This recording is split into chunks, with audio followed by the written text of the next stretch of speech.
오늘의 메인 요리 뉴스 꼬리곰탕부터 만나보겠습니다. 어지러워.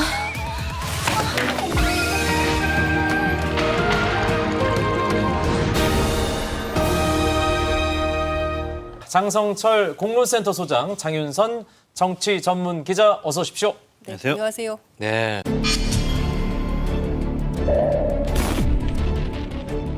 경찰이나 소방 인력이 미리 배치함으로써 해결될 수 있었던 문제는 아니었던 것으로 이 시간은 이미 골든타임이 지난 시간이었고요. 내가 그 사이에 놀고 있었겠습니까?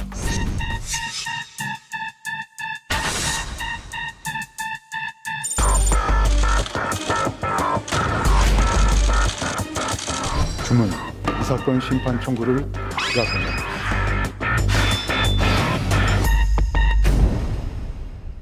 네, 국무위원에 대한 탄핵 심판은 헌정사상 처음 있는 일이라고 합니다. 그렇죠. 그런데 재판관 9명 만장일치로 탄핵이 기각됐다. 제가 아는 내용은 여기까지거든요. 네. 그 이유에 대해서 좀 설명을 이 해주시죠. 탄핵 심판의 핵심 쟁점은 모두 세 가지입니다. 네. 첫 번째는 이상민 장관이 참사 발생 전에 과연 예방 조치, 예방 의무를 제대로 했는지. 예방. 예. 그리고 두 번째는 참사가 난 다음에 이 재난 대응을 제대로 적절하게 잘 처리를 했는지. 대응. 그렇습니다. 그리고 세 번째는 장관이 이제 국가공무원법상 성실하게 그리고 또 품위 유지를 잘 지켰는지 예, 이 세 가지를 두고 판단을 했는데요. 결국 이 세 가지 모두 해당되지 않는다라고 본 것이 이번 헌법재판소의 결정입니다. 네. 조금 더 들어가 보면요. 이태원 참사는 주최자가 없는 행사였다. 처음에도 네. 참사 초기에도 뭐 주최자가 없는 행사인데 어떻게 정부가 이거를 컨트롤하느냐 등등의 서울시의 책임이냐 뭐 행안부의 책임이냐 논란이 네, 있었는데 논란이 컸습니다. 예, 역시 이 주최자가 없는 행사였기 때문에 매뉴얼 자체가 없었고 물론 정부기관의 대응 자체는 좀 미흡하고 부족했던 점이 있기는 하지만 그 자체가 총체적으로 작용된 결과이지 장관 혼자 다 책임질 문제는 아닌 걸로 보인다. 이제 이런 거고요. 네. 이제 앞서서도 뭐 그 시간에 제가 놀고 있었겠습니까? 뭐 이게 등등의 이제 주장을 하기도 했는데 부적절한 발언들이요. 예, 그렇습니다. 이 발언들과 관련해서도 부적절하다. 품위 유지 위반 소지는 있다. 그러나 이건 역시도 탄핵에 이를 정도로 심각하진 않다. 이렇게 본 걸로 보입니다. 부족하거나 부적절한 측면도 있겠지만 탄핵할 정도는 아니다. 그렇습니다. 그 직위에서 해제될 만큼 그렇게 위중한 것은 아니다라고 9명이 모두 일치된 의견을 보인 것입니다. 네. 그 주최자가 있는 행사 같은 경우에는 이제 주최 측이 책임을 지면 되는데 없는 행사는 과연 누가 안전에 대한 책임을 질 거냐. 이거 당시에도 굉장히 뜨거운 이슈지 않았습니까? 그런데 이번에 보니까 주최자가 없는 축제이기 때문에 특정인에 대해서 책임을 물을 수 없다. 뭐 이런 취지인 것 같습니다. 국가가 책임져야 되고요. 당시 구청장도 책임져야 되고 경찰도 책임져야 되고 당연히 공직자들이 책임을 져야 하는 부분이죠. 네. 왜냐하면 헌법에 그런 내용들이 있잖아요. 34조 6항. 국가는 재난을 예방하고 국민을 보호해야 된다라는 원론적인 얘기가 있습니다. 그것을 지키지 못한 것은 당연히 국가가 잘못한 거다라고 볼 수밖에 없고요. 헌재에서는 이런 식의 얘기를 해요. 최적의 대응은 못했지만 그리고 부적절한 반응은 있었지만 중대하게 헌법과 법률을 위반했다고 보기는 어렵다. 그러니까 중대한이라는 점에 이 기각과 인용이 차이가 좀 있었던 것 같습니다. 하지만 법률적인 탄핵은 기각당했지만 정치적인 탄핵은 국민들이 인용을 한 것이 아닌가라는 그런 좀 생각이 듭니다. 네.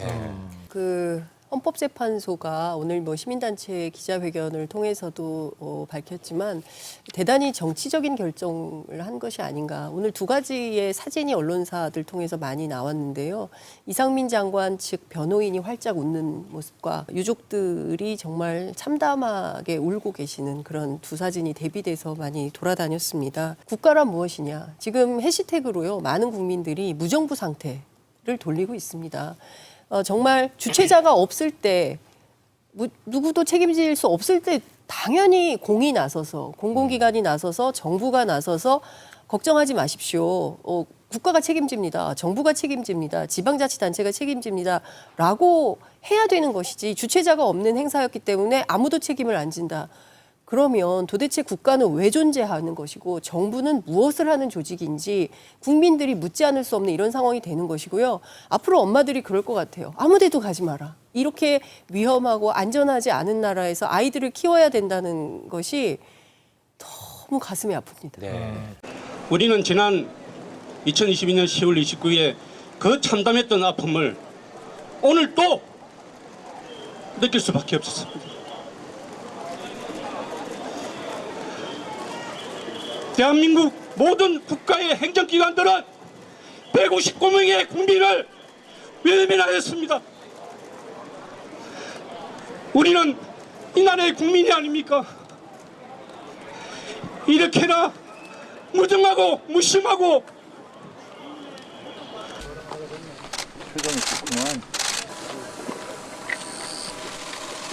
그동안 국민 여러분께 심려를 끼쳐드려서 정말 숭고한 마음입니다. 특히 12구 참사 그리고 이번 수재로 인해서 유명을 달리하신 분들 깊은 애도와 위로의 마음을 전합니다.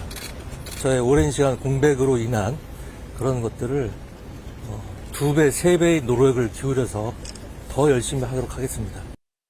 그 이태원 참사와 관련해서 책임 있는 공직자가 지금 현재 기준으로 자리에서 물러난 분은 없는 걸로 알고 있는데 이런 상황에 대해서 어떻게 바라보고 계십니까? 실제로 관련된 핵심 피고인들이 전부 지금 보석으로 다 풀려났어요. 네. 잘 아시는 것처럼 지난 1월에 기소됐던 이임재 용산서장, 그다음에 박희영 용산구청장 네. 다 업무에 복귀해서 일하고 있습니다. 그리고 서울경찰청장도 그러니까 6개월 전부터 검찰에 송치는 된 상태인데 기소할지 말지 그 여부가 결정되지 않고 있는 상황입니다. 탄핵 기각 발표 직후 대통령실이 입장을 내놨는데요. 거야의 탄핵소추권 남용은 국민의 준엄한 심판을 받게 될 것이다.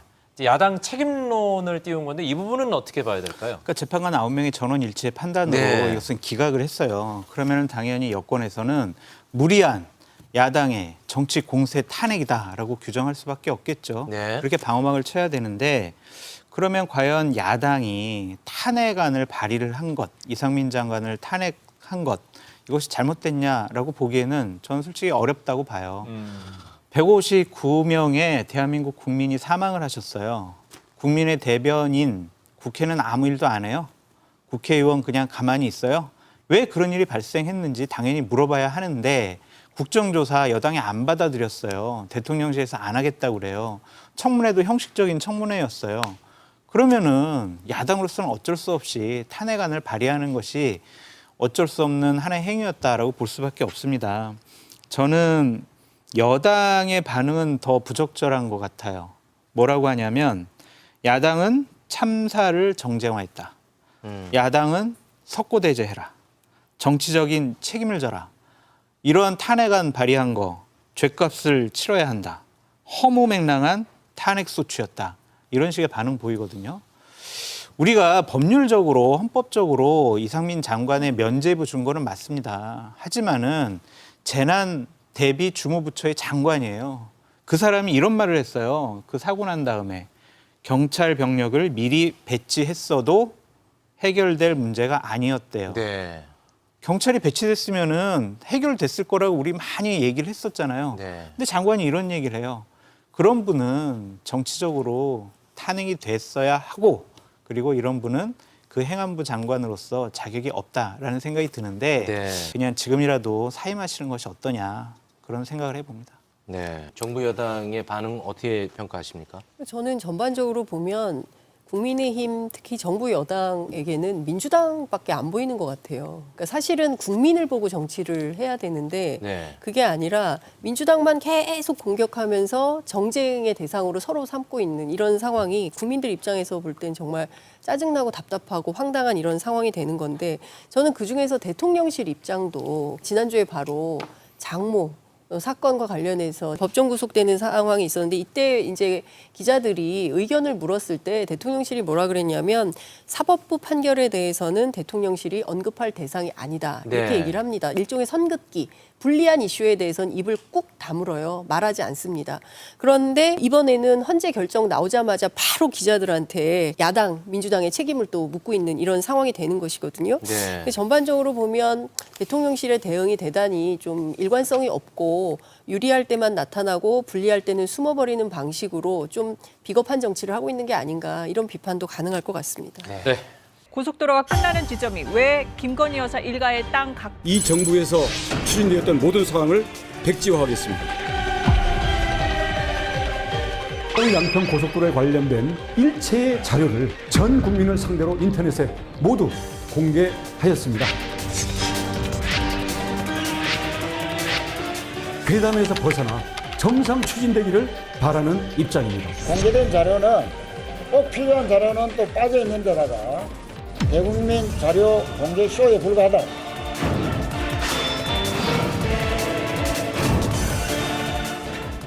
이번 이 공개와 네. 관련해서 의문의 해소에 좀 도움이 됐느냐? 몇 가지는 뭐 해소가 됐지만 해소가 그래도 좀 됐습니까? 핵심적인 부분들은 아직도 좀 해소가 안 된 것 같아요. 어떤 부분인가요? 그러니까 예를 들면은 왜 2달 만에 네. 민간 사업자가 제안한 것으로 그렇게 바꿨느냐? 그거 말고 궁금한 게 있어요? 그게 제일 좀 궁금해요. 그러니까요. 그거에 대한 답을 안 해요. 아니, 그 계속. 뭐 안 풀린 게 있다면서요? 그거 말고 뭐가 궁금해요? 아, 그래도 그동안 많이 좀 논의를 해가지고 다른 제3안도 그냥 정부에서 논의를 했었다. 네. 뭐 국토부나 양평군에서 논의를 해왔었다. 갑작스럽게 짠 하고 강상면으로 합시다라는 것은 아니었다라는 네. 의문은 좀 풀렸는데 그래도 갑자기 확정짓고 결정한 것은 네. 2달 만이었거든요. 그 점은 솔직히 잘 이해가 안 돼요. 아직도. 네. 뭐 방금 말씀하신 것처럼 예타까지 마친 종점이 왜 누가 종점을 강상면으로 옮겼느냐.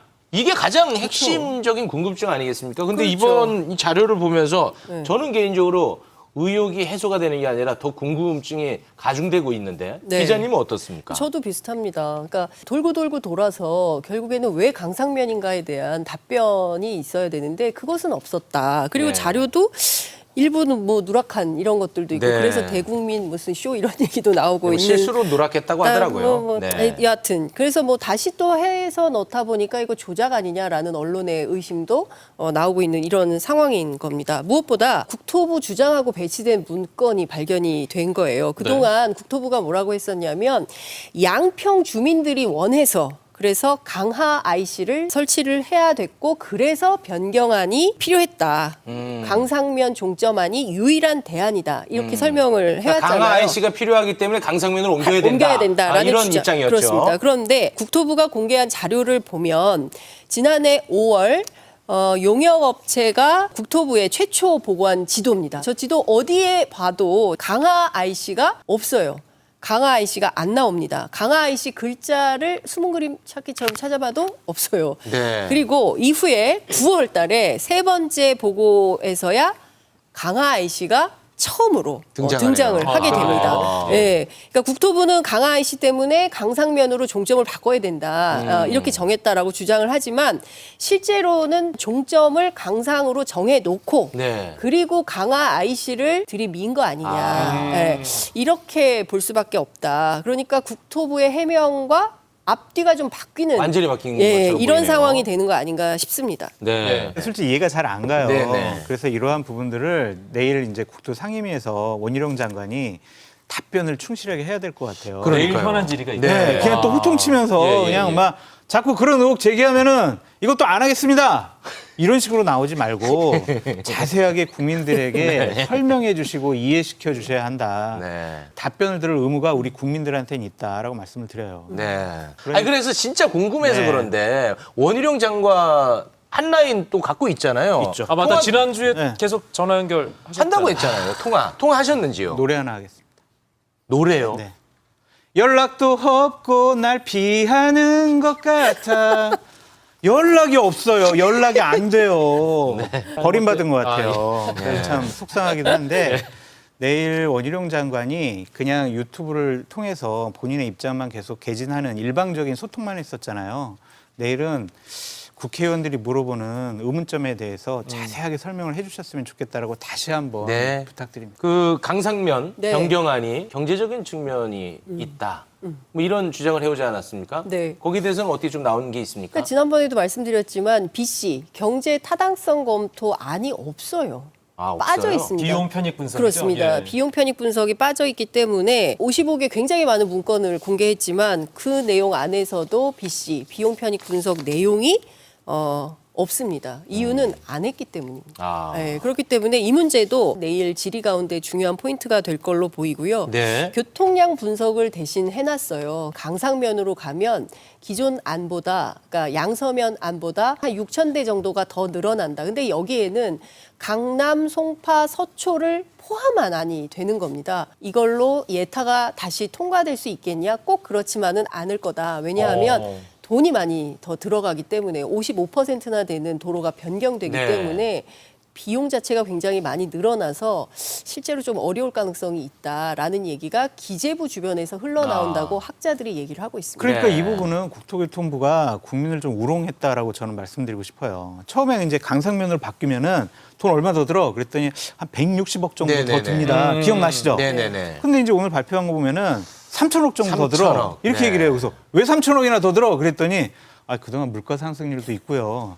이게 뭡니까 이게? 그러니까 이러한 부적절한 해명들이 국민적인 의혹을 더욱더 확산시키고 있다. 네. 저는 내일이 중요한 날이다라고 네, 말씀드립니다. 알겠습니다. 제가 관련해서 예타 전문 교수님이 한 분 계세요.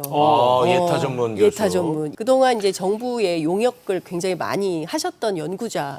그래요? 예. 네. 근데 이 교수님이 최근에 여러 그 방송과 인터뷰, 신문 인터뷰를 통해서 이 서울 양평간 고속도로의 예비 타당성 조사에 대한 문제점을 막 지적을 했더니 국토부 관계자가 찾아왔다는 거예요. 직접이요? 예, 그래서 설명을 좀 하고 싶다. 궁금한 포인트들을 다 물어봤다는 거예요. 첫 번째, 대체로 1년짜리 용역 착수 보고를 할 때, 용역을 할 때 착수 보고를 하면 대체로 1, 2주 사이에 한다는 거예요. 착수 보고라는 게 큰 게 아니라 관계자들 모여서 인사하고 명함 나누고 네. 좀 잘 부탁합니다. 네, 현장 네. 조사 갈 때 도와주세요. 뭐 이런 걸 하는 자리인데 이거는 2달 뒤에 있었다 매우 이례적이다라고 했더니 국토부 관계자가 우리는 원래 그렇게 한다. 그래서 좀 놀랐다는 거예요. 그래서 좀 이상하다. 그리고 용역업체가 사실 그 발주처의 하청업체에 해당하잖아요. 하청업체가 원래 착수 보고할 때 대안안도 막 제시하고 그럽니까? 네네. 원래 그런 거 잘 안 하는데 그래요? 대안을 발주처가 얘기하거나 하지 그 용역업체가 그런 대안을 제시를 잘 안 하는데 이런 게 이루어집니까? 우리는 원래 그렇게 합니다. 그래서 이 교수님 얘기로는 국토부의 해명이 우리는 원래 그렇게 합니다라는 식으로 계속 얘기를 해서 이거 자체가 유행어가 될 것 같다. 그런데 이런 방식으로 해명을 하다 보니까 국토부 자체가 괴물이 되어가는 느낌을 받는다. 연구자로서 매우 안타깝다. 이런 말씀을 하고 계십니다. 교수님의 경험과 상식에 비춰봤을 때는 도저히 그렇습니다. 이해가 안 이해할 수- 간다. 이분이 네. 예탐 한 100건을 했대요. 아유. 예타 전문가. 알겠습니다. 예. 자, 이 답은 우리 소장님만 할 수 있을 것 같아요. 하겠습니다. 원희룡 장관 네. 사업 백지화 선언했습니다. 네. 그리고 최근에는 다시 재개할 것 같은 얘기를 했죠. 뉘앙스를 보이고 있습니다. 이 일련의 과정 대통령실에서는 어떻게 평가하고 있을지가 궁금해요. 잘한다 할지 아니면 이건 우리도 손 못 쓰게 왜 이렇게까지 해? 이렇게 생각할지. 기특하게 생각하고 있죠. 이렇게 의혹이 많고 좀 정상적인 프로세스로 결정된 사항이 아니거든요. 그것을 이 정도로 방어를 하고 있고 이 정도로 옹호를 하고 이 정도로 설명을 해서 어느 정도 비등한 수준으로 지금 나갔다고 생각을 하는 거예요. 그래서 내일 만약에 원희룡 장관이 확실하게 야당 의원들의 공세를 막게 되면은 네. 대통령실에 완전 눈도장을 확실하게 찍는 거다.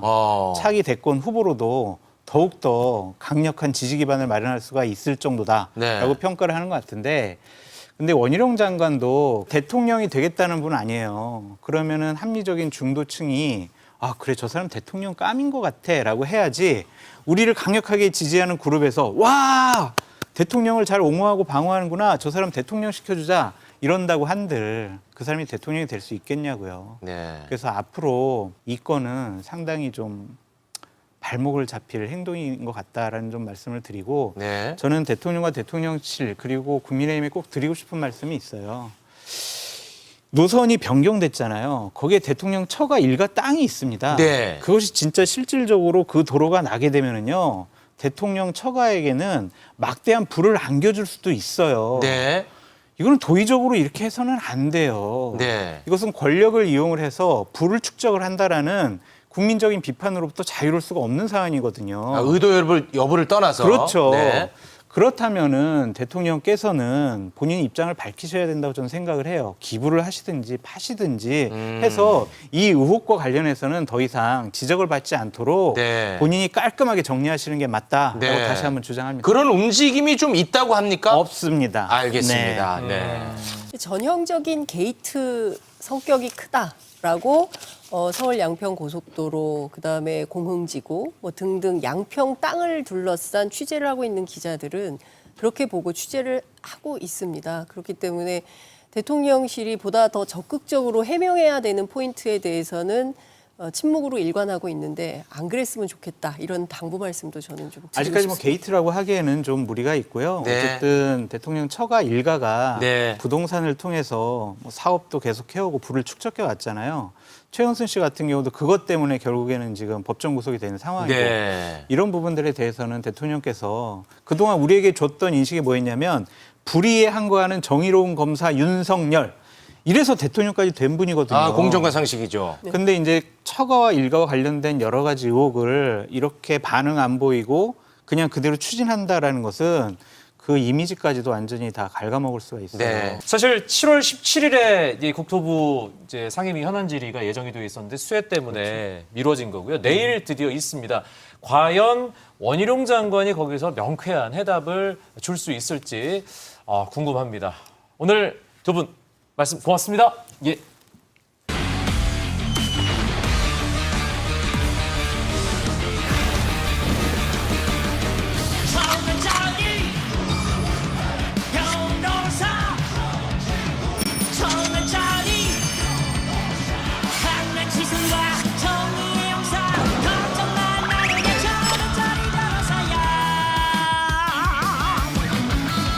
저렴하지만 귀한 걸음 정말 고맙습니다. 아니, 너무 면전에서. 네.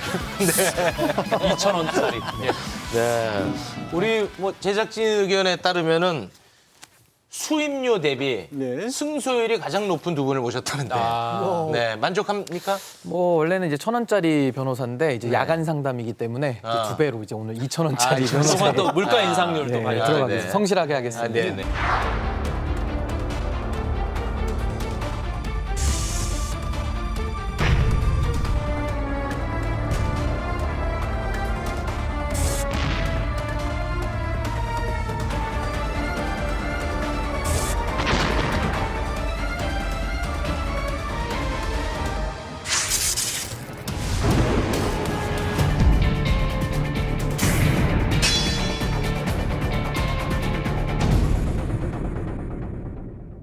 자, 쌍방울 대북 송금 사건에 연루된 의혹으로 구속돼 재판을 받고 있는 이화영 전 경기부지사가 오늘 법정에서 부부싸움을 했다라는 보도가 있던데요. 저는 이런 보도는 사실 좀 처음 보거든요. 이런 사건에서. 흔한 일이 결코 아니죠. 네. 그러니까 어떤 일이 있었냐면 이화영 전 부지사 변호인을 해임을 해야겠다. 더 이상 일 못합니다라는 해임서를 아내가 어제 제출을 했어요. 네. 그러니까 본인이 아니라 아내분이 당신 더 이상 일하지 마세요라고 해임 신고서를 낸 겁니다. 네. 그랬는데 오늘 이화영 지사가 법정에 나와서 저희 집사람이 좀 오해를 한 것 같습니다. 앞으로도 나는 이분들에게 계속 변호를 맡기겠습니다라고 얘기를 한 거예요. 그랬더니 법정에서 아내분이 자리에서 막 일어나가지고 당신이 그렇게 얘기하면 안 돼! 이렇게 또 소리를 지른 겁니다. 그래서 판사가 법정이니까 자제 좀 해주세요라고 했지만 듣지 않고 정신 똑바로 차리세요라고 자기 이제 남편이 결국 그래서 오늘 예정이 돼 있던 관련 신문을 진행을 못했고요. 재판은 그대로 끝이 났습니다. 법정에서 보기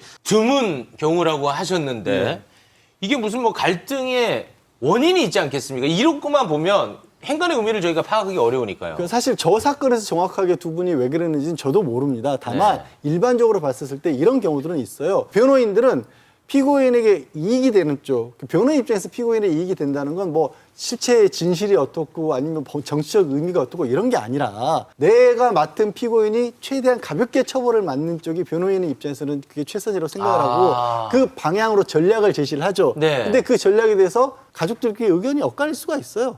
그러면 이제 다툼이 있을 수는 있는데 법정에서 그런 경우는 처음이었습니다.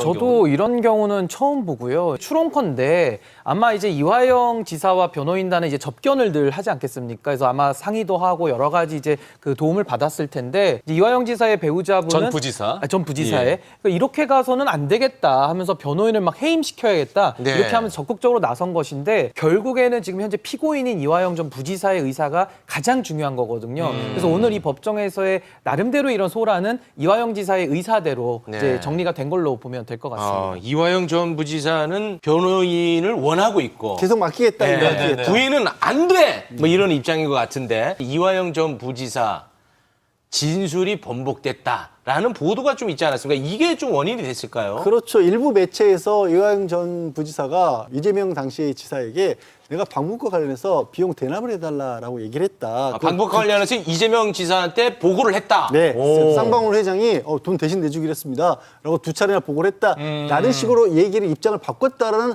보도가 일부 매체를 통해서 나왔어요. 맞습니다. 그랬더니 이제 이화영 지사의 오늘 이제 법정에서 항의를 했던 그 아내분이 탄원서를 민주당이 냈죠. 지금 이화영 지사가 지금 10개월 동안 지금 구치소에 갇혀 있으면서 심리적으로 굉장히 압박도 받고 검찰로부터 회유도 당하고 해서 이게 일반적이지 않은 상황이 이어지고 있다. 이거 믿을 수 없다. 그리고 이화영 전 부지사 본인도 나 그렇게 얘기한 적 없다 검찰에. 그리고 직접 또 자필로 편지를 보내왔어요. 옥중 편지를 썼어요? 예, 내가 얘기를 한 거는 방북과 관련한 얘기를 한번 좀 뭐 그런 일 있으면 좀 잘 좀 부탁합니다라는 얘기 정도 한 거지 사전에 무슨 계획하에 보고를 하고 한 건 아니다라는 취지로 그렇게 다시 또 얘기를 한 거고 이게 과연 그러니까 진술 번복이라고 얘기를 하지만 제가 봤을 때는 뉘앙스의 차이일 수도 있어 보이거든요. 검찰은 그걸 가지고 이 사람들이 인정했다고 볼 수도 있는 거고 이현 부지사는 그거 인정한 건 아니고 나는 우연한 기회에 얘기 한번 한 것뿐이야. 계획된 건 아니야. 라는 건데 어쨌든 이게 진술 번복으로 알려지면서 결국 오늘 변호인 해임 논란까지 이어진 거죠. 예, 당사자 중에 한 명이죠. 이 전 부지사 배우자의 실제 목소리를 더 라이브 제작진이 직접 들어봤습니다. 함께 들으시죠. 지금까지 변호사는 노력을 했고 이제는 어떻게 할 수가 없다 그래서 지금 이게 뭐지 하면서 들여다봤어요. 그런데 그 시점이 검찰이 그 로펌을 조사를 하더라고요. 변호사법 위반으로. 그러면서 이분도 6시간 넘게 검찰한테 뭐 아주 진짜 뭐 자존심 상하게 받고 왔다. 변호사 둘도 지금 뭐 피해자로 전환한다고 한다. 그런 얘기를 들었어요. 제가 변호사를 통해서 얘기 들었던 거는요. 일단은 뇌물죄를 정치자금법으로 해주겠다. 보석 신청도 가능할 겁니다. 하고 얘기를 했었어요. 그래서 저는 이 사람이 그거에 대한 희망을 갖고 있나? 이런 생각도 해봤었어요. 분명히 처음부터 안 했다고 그러고 지금껏 안 했다고 옥중 편지도 나왔잖아요.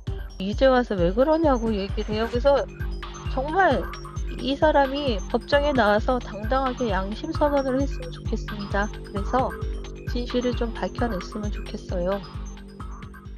네, 이화영 전 부지사 부인의 목소리입니다. 네, 뇌물죄를 정치자금법으로 해주겠다.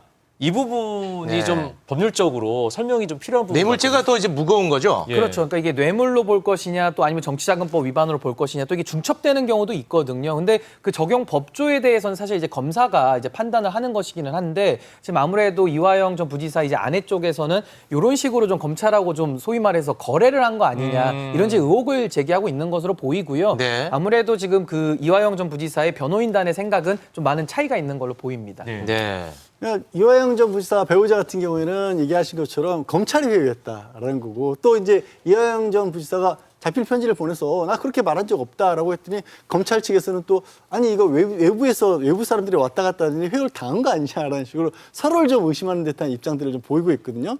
심지어 이제 김기현 국민의힘 대표 같은 경우는 혹시 민주당 의원들이 가는 바람에 이렇게 증거를 바꾸라고 한 거 아니야? 이런 의혹도 제기를 하고 있는데 네. 저는 굉장히 이거는 소모적이고 정치적인 논쟁에 그치는 거다. 적어도 법적으로 봤을 때는 의미가 없어진 게 네. 예전에는 이런 의미가 있었어요. 검찰에 가서 한번 뭐라고 얘기를 하잖아요.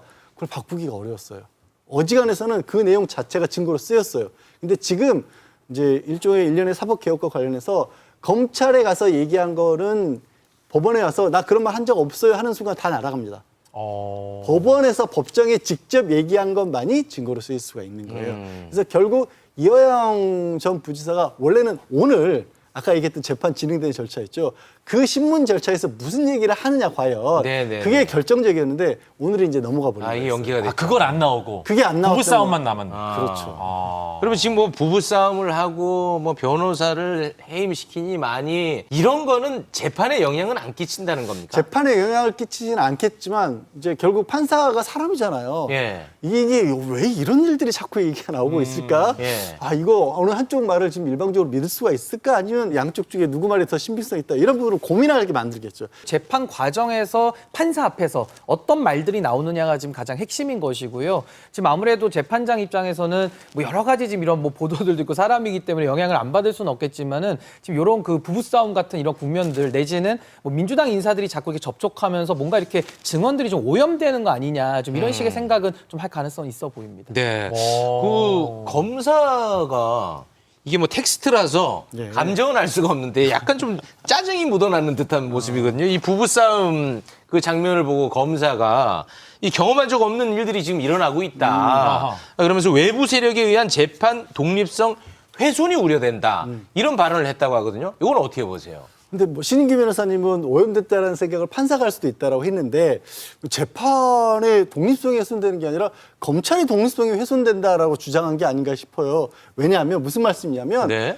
외부 분들이 왔다 갔다 할 수는 있죠. 근데 검찰이 지금 이화영 전 부지사 같은 경우는 지난해 9월에 구속돼서 10개월 동안 검찰에 오롯이 가둬두고 있어요. 구속 상태니까요. 누가 얼마나 더 자주 만날 수가 있어요. 몇 번 찾아간 분들에서 오염이 된다라고 봐야 될지 아니면 검찰이 하고 있는 거는 항상 절대 오염될 일 없이 우리는 공정한 수사만 하는 거고 이쪽에서 하고 있는 거는 오염시키는 거고 이렇게 얘기할 수는 없는 게 아닌가. 네. 거기서 불공정한 얘기가 나오기는 조금 너무 과한 반응을 보이신 게 아닌가 싶습니다. 네. 일단 재판에서 나오는 이야기 한번 듣고 우리가 네네. 이 이야기 다음에 또 심도 있게 이야기 나눠보겠습니다. 오늘은 부부싸움 때문에 그게 안 나왔다고 예. 합니다. 예, 다음 재판에서는 나오겠죠.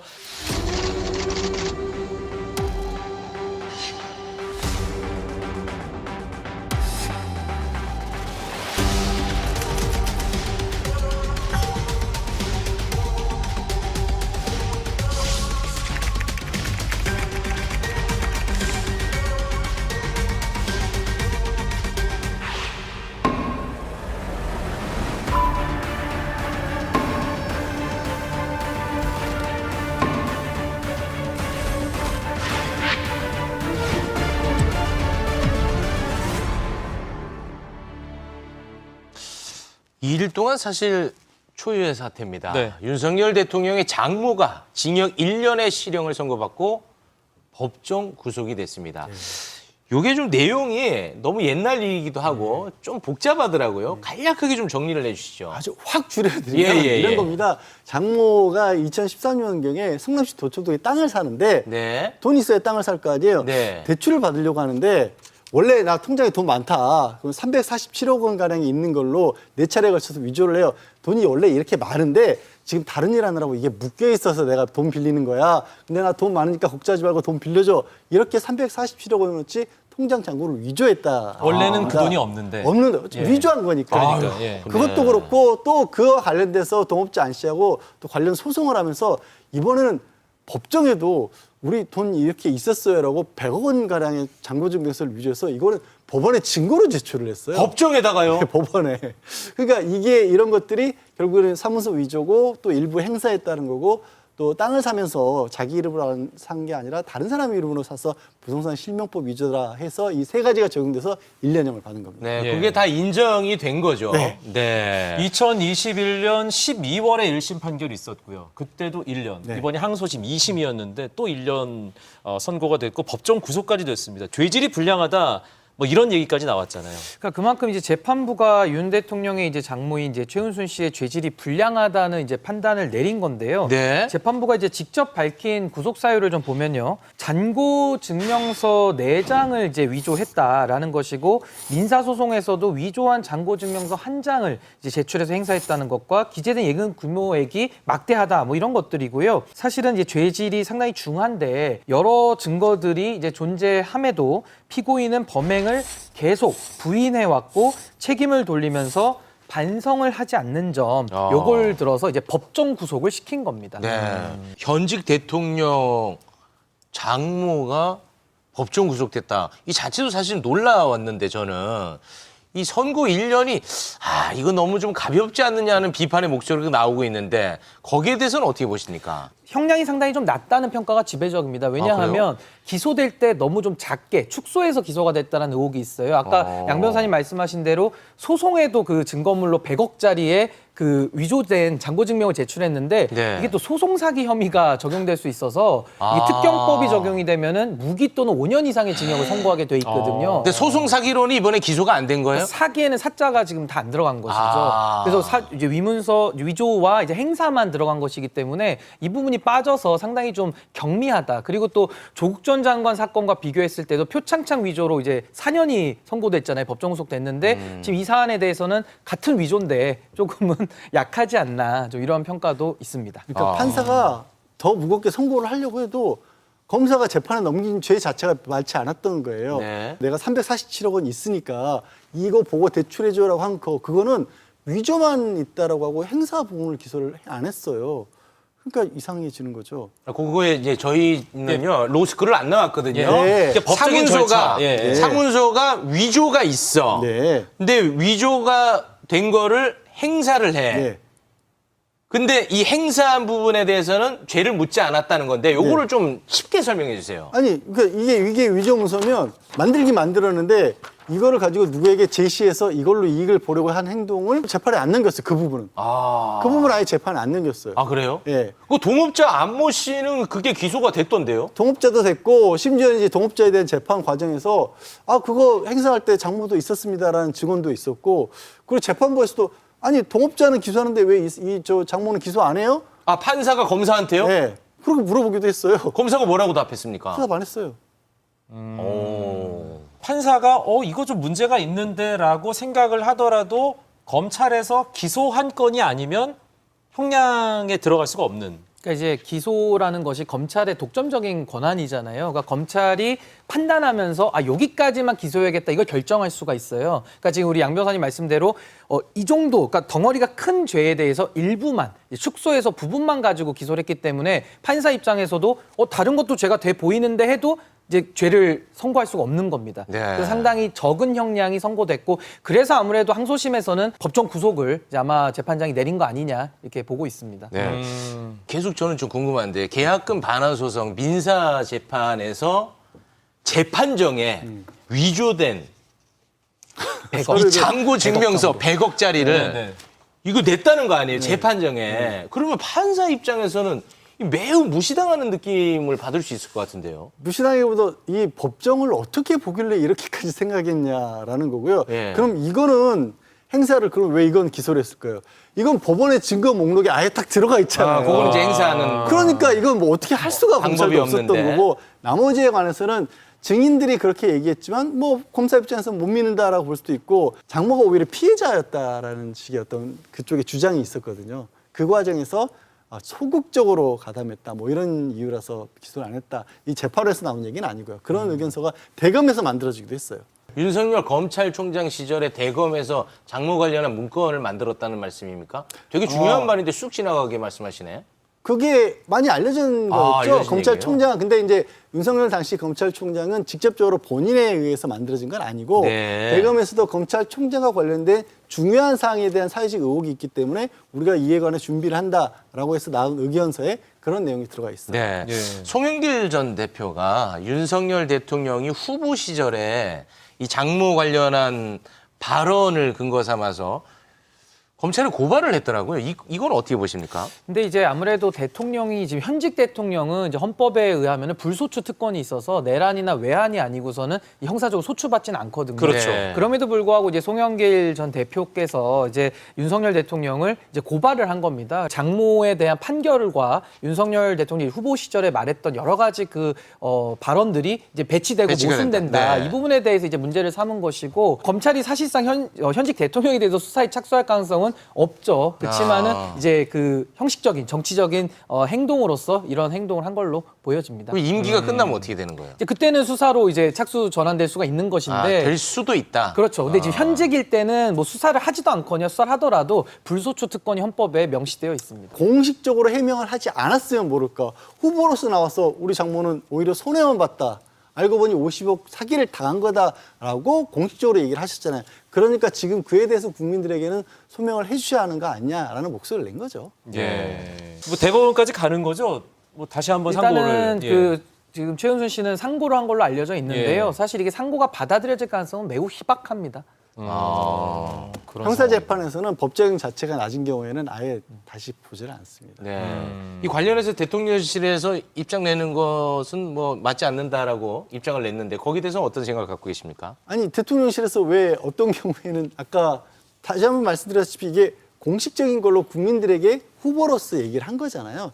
그러면 이에 관해서는 내가 잘못 알았다라는 얘기라도 해주셔야죠. 네. 그건 앞뒤가 안 맞는 얘기죠. 저는 이게 그 예. 범죄의 양태가 상당히 중하지 않습니까? 게다가 윤석열 대통령의 장모입니다. 집안 식구기 때문에 전 이 부분에 대해서는 국민들이 당연히 묻고 있고요. 전 거기에 대해서는 대통령 개인 자격으로라도 저는 마땅히 답을 해야 된다. 저는 이렇게 봅니다. 네, 네. 알겠습니다. 2,000원짜리 변호사 오늘 첫 시간이었는데 두 분 어떻게 그 수임료값 하신 것 같아요? 우리 쪽에서는 남는 장사였던 것 같아요. 야간 상담이라서 감사가 됩니다. 예. 성공 모습 좀 더 챙겨주세요. 네. 2,000원은 두 분의 합산 수임료였던 걸로 저희가 다시 정리하도록 시청률 보고 예. 성공 보수 아, 네. 생각해 보겠습니다. 내일 기다리겠습니다. 아침에 연락 다시 드리겠습니다. 네, 고맙습니다. 감사합니다. 예. 7월 25일 화요일의 더 라이브 저희는 여기서 인사드리겠습니다. 함께해 주신 여러분 고맙습니다. 고맙습니다.